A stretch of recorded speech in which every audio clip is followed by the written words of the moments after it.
And welcome back to our channel. আশা করছি সবাই ভালো আছো, আমিও ভালো আছি। এখন বাজে হচ্ছে সন্ধ্যে 6:30। 6:30 থেকে আজকের ব্লগটা স্টার্ট করছি। চলো, আজকে মায়ের কাছে আর যাইনি। প্রত্যেক দিনই মানে বেশিরভাগ দিন, সপ্তাহে হয়তো 3-4 দিন হয়ে যায়, সৌরভের সাথে আমিও বেরিয়ে যাই। তারপর মায়ের সাথে একটু গল্প গুজব করে রোমিওকে রাতে খাওয়া দাওয়া করিয়ে একেবারে আবার সৌরভের সাথে আমি ফিরে আসি। তো এরকমটাই চলে। তো আজকে যাইনি, কারণ আজকে সংসারের মানে ঘরে আমার অনেকগুলো কাজ বাকি রয়ে গেছে। যেমন কিচেনটা আজকে একটু পরিষ্কার করার ইচ্ছা আছে।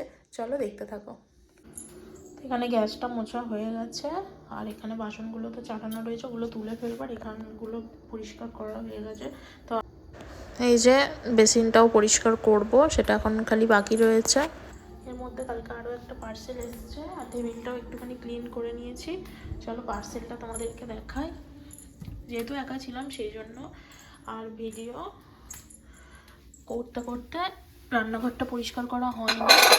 তো এই যে এটা অর্ডার দিয়েছিলাম, সুন্দর দেখতে না, খুব সুন্দর দেখতে, সেই জন্য অর্ডার দিয়েছিলাম ফ্লিপকার্ট থেকে। কালকে দিয়ে গেল। এটা রান্নাঘরে নিয়ে চলে যেতে হবে, নাহলে সৌরভ পা দিয়ে এটাকে কালকেই ভেঙে ফেলবে। রান্নাঘর পরিষ্কার করার পরে এখন বিছানাটাও পরিষ্কার করে ফেললাম, বিছানার চাদরটাও চেঞ্জ করে ফেললাম।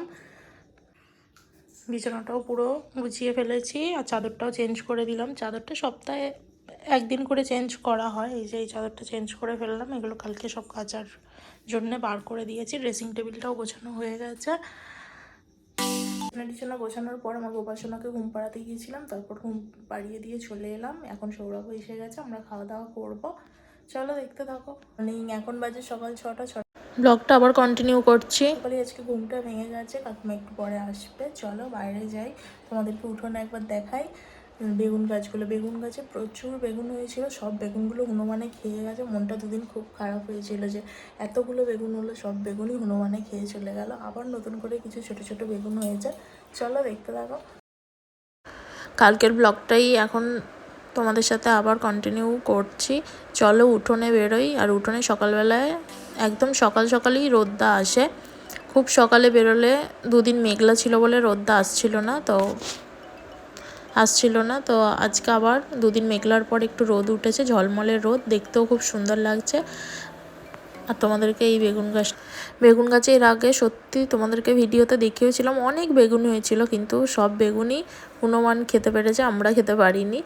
আর তারপরে আবার ছোট ছোট বেগুন কিছু ধরেছে। এগুলো আর 2-4 দিন গেলে ছোট হলেও তুলে নেব ভাবছি।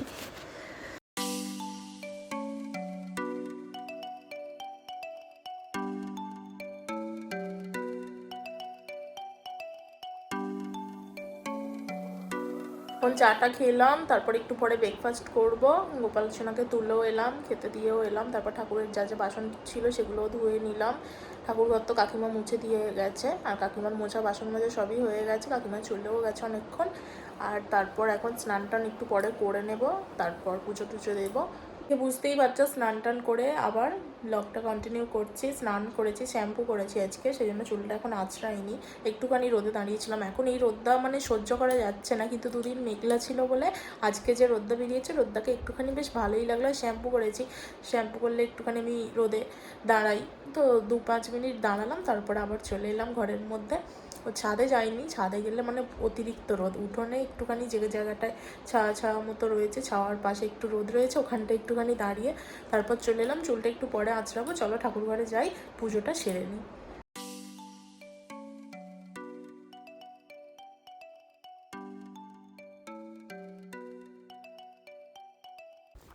আজকে দুপুরের মেনুতে রয়েছে ভাত, মাছের ঝাল, আলু ভাজা, ঝিঙে পোস্ত, ডাল, চাটনি আর পাঁপড় ভাজা। তো দুপুরে খাওয়া দাওয়ার পর একটুখানি ঘুমিয়ে পড়লাম। তারপর ঘুম থেকে উঠে সন্ধ্যে টন্ধে দিলাম, জামা কাপড় তুললাম, গুছোলাম। তারপর এখন চা খাবো। চা খেয়ে দিয়ে একটুখানি বেরোবো, সামনেই মার্কেটে যাব, আমার কিছু দরকার আছে, সেগুলো সমস্ত কিছু কিনে আনি। চলো। সৌরভ চা বানালো, তো এখন চাটা খেয়ে নিই।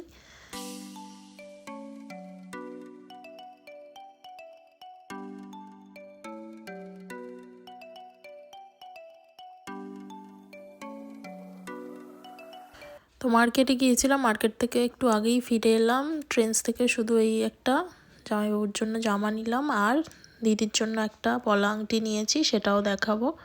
দিদিদের গতকাল অ্যানিভার্সারি আছে, সেই জন্য। Anniversary gift. এই যে এই পলা আংটিটা নিয়েছি। ভিডিওটা এখানেই শেষ করছি। সবাই ভালো থাকবে, সুস্থ থাকবে। Good night, tata.